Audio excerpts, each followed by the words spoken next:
Christians believe that the Judaism of the Old Testament is very similar to Judaism today. Yet the Jewish Encyclopedia, in its article on Judaism, says modern Judaism and the Judaism of the Old Testament are very different. It says that after Nebuchadnezzar conquered Judah in the 6th century BC and led the Jews to distant Babylon, the Jews were faced with challenges to their faith they had never before experienced. Ever since the time of Solomon, the religion of Israel had centered around the magnificent temple in Jerusalem with its sacrifices and rituals. The question now became, how could one be a true Jew in a very foreign, even hostile environment? The need arose for a certain class of lay priests called scribes or sophorim to interpret the law in this new setting and make it workable. In time, these scribes became what the New Testament calls the scribes and Pharisees, the greatest legal authorities of Israel for all ages.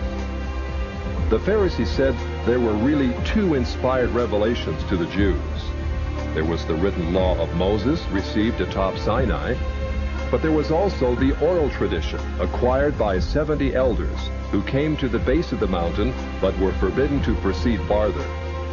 The Pharisees said that these 70 elders, or Sanhedrin, received a much more extensive and profound revelation than Moses, a revelation which was never written down, yet took precedent over the written law.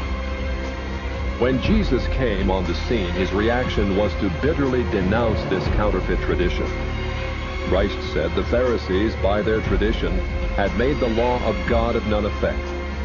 He considered the Pharisees the most dangerous leadership Israel ever had. Woe to you, scribes and Pharisees, hypocrites all! For you set up the kingdom of heaven against men. You do not go in yourselves, nor do you let others enter. Blind guides! You strain at a gnat and swallow a camel. You bow before the letter of the law and violate the heart of the law. Justice, mercy, good faith. You are like whited sepulchres, all clean and fair without, but within, full of dead men's bones and all corruption.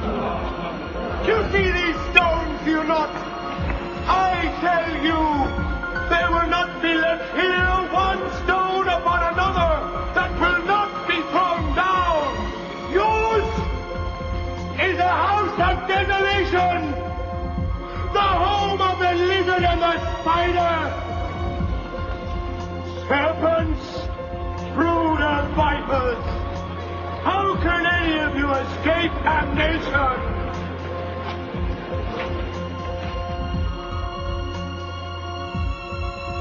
You shall not see me here again, not until you learn to cry, blessed is he who comes in the name of the Lord.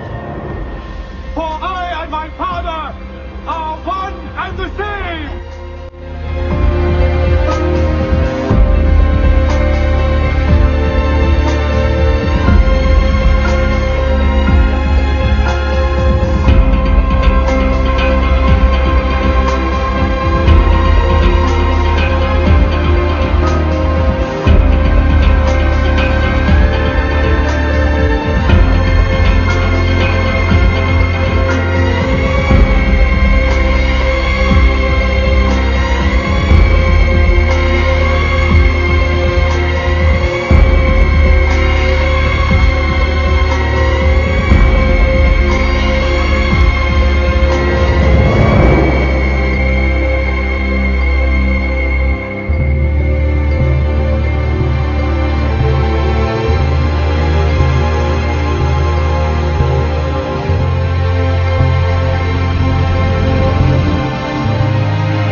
The Talmud confirms Christ's words.